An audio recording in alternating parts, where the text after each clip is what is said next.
Hai guys, kenalin nama aku Francisca Meilani dari kelas 12F11 absen 8. Di sini aku mau jelasin tentang neraca saldo setelah penutupan nih.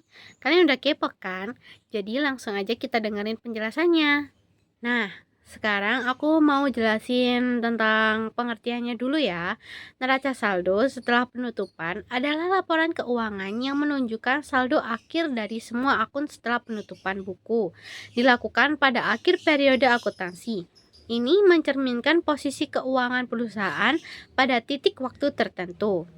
Selanjutnya aku mau jelasin tentang jenis-jenis neraca saldo setelah penutupan. Yang pertama ada neraca saldo setelah penutupan konsolidasi, yaitu menyajikan posisi keuangan dari semua entitas yang terkait dalam satu perusahaan induk. Yang kedua ada neraca saldo setelah penutupan perusahaan. Ini tuh kayak menyajikan posisi keuangan dari satu perusahaan tunggal. Sekarang aku mau jelasin tentang fungsi. Fungsi ini ada 3. Yang pertama, memberikan gambaran tentang posisi keuangan perusahaan setelah penutupan buku. Yang kedua, menunjukkan jumlah aset, kewajiban, dan ekuitasi perusahaan setelah semua transaksi dicatat. Yang ketiga, memberikan informasi yang diperlukan untuk analisis keuangan dan pengambilan keputusan. Nah, selanjutnya aku mau jelasin tentang tujuan.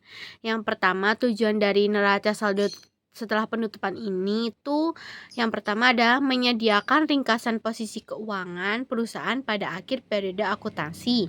Yang kedua ada memvalidasi analisis kinerja keuangan perusahaan. Yang ketiga ada menyediakan informasi yang diperlukan bagi manajemen, investor, kreditur, dan pihak-pihak lain yang terkait. Selanjutnya aku mau jelasin langkah-langkahnya nih. Yang pertama ada sandingkan kertas kerja kolom laba rugi dan kolom neraca dengan jurnal penutup. Yang kedua, posting jurnal penutup. Yang ketiga, jumlah kolom laba rugi, neraca, dan jumlah penutup pada kolom neraca saldo setelah penutup. Nah, berikut ini adalah data yang digunakan, yaitu jurnal penutup. Nah, aku mau jelasin tentang contoh soalnya nih. Ini aku ada data yang digunakan dari jurnal penutup. Nah, dari data kertas kerja yang kita butuhkan hanya bagian laba rugi sehingga neraca saldo AJP dan neraca saldo disesuaikan kita tutup saja. Masuk langkah pertama yaitu dengan menyandingkan kertas kerja kolom laba rugi dan neraca dengan jurnal penutup. Nah, bentuknya seperti ini ya. Ini kolom laba rugi ada debit dan kredit. Berikutnya kolom neraca ada bagian debit dan kredit juga. Nah, ini bisa langsung kalian isi sama seperti di kertas kerja. Kemudian jurnal penutup ada bagian debit dan kredit juga. Selanjutnya ada neraca saldo setelah penutupan, ada bagian debit dan kreditnya juga.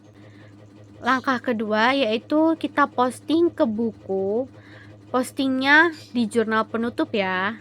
Langkah selanjutnya menjumlahkan kolom laba rugi dan neraca dan jurnal penutup. Lalu kita taruh di neraca saldo setelah penutupan. Contohnya seperti ini. Setelah itu kita jumlah debit dan kreditnya neraca saldo setelah penutupan. Hasilnya 38.700. Hasil ini harus balance ya teman-teman. Lalu kita tutup laba rugi, neraca saldo, jurnal penutup. Lalu kita tata ulang sesuai dengan nomor urut akunnya. Dan hasilnya seperti ini. Jangan lupa diberi judul sesuai soal seperti Salon Dewi Cantika, neraca saldo setelah penutup, periode Juli 2020. Nah, aku mau jelasin kesimpulannya. Ternyata setelah disusun kembali neraca saldo setelah penutupan yang muncul akun real, contohnya harta, utang, dan modal yang berkepala 1, 2, dan 3. Sudah tidak ada akun pendapatan dan akun beban. Dan modal di sini juga modal akhir. Sekian dari saya. Terima kasih. Bye-bye.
Nah, dari data kertas kerja yang kita butuhkan hanya bagian laba rugi, sehingga neraca saldo AJP dan neraca saldo disesuaikan kita tutup saja.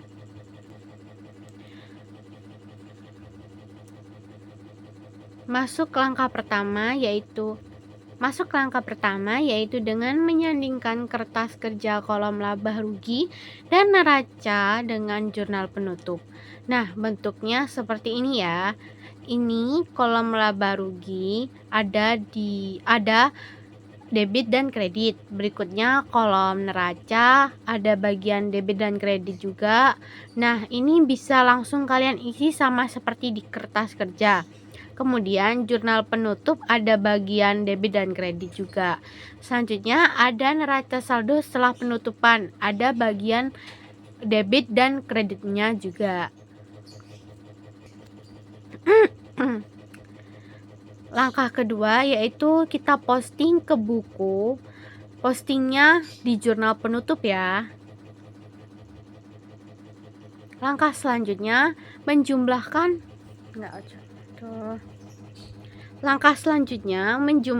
kolom laba dan rugi. Langkah selanjutnya menjumlahkan kolom laba dan rugi dan neraca.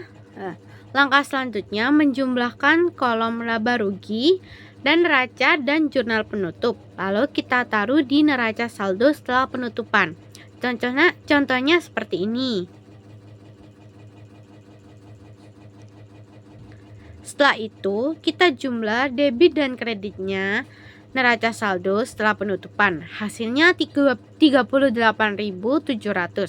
Hasil ini harus balance ya, teman-teman. Lalu kita tutup laba rugi, neraca saldo, jurnal penutup. Lalu kita tata ulang sesuai dengan nomor urut akunnya. Dan hasilnya seperti ini. Jangan lupa diberi judul sesuai soal seperti Salon Dewi Cantika, neraca saldo setelah penutup, periode Juli 2020. Nah, udah bagian akhir nih, aku mau nyampein tentang kesimpulan. Ternyata setelah disusun kembali neraca saldo setelah penutupan, yang muncul akun real, contohnya harta, utang, dan modal yang berkepala 1, 2, dan 3. Sudah tidak ada akun yang dapat Nah, aku mau jelasin kesimpulannya. Ternyata setelah disusun kembali neraca saldo setelah penutupan, yang muncul akun real, contohnya harta, utang, dan modal yang berkepala 1, 2, dan 3. Sudah tidak ada akun pendapatan dan akun beban. Dan modal di sini juga modal akhir. Sekian dari saya. Terima kasih. Bye-bye.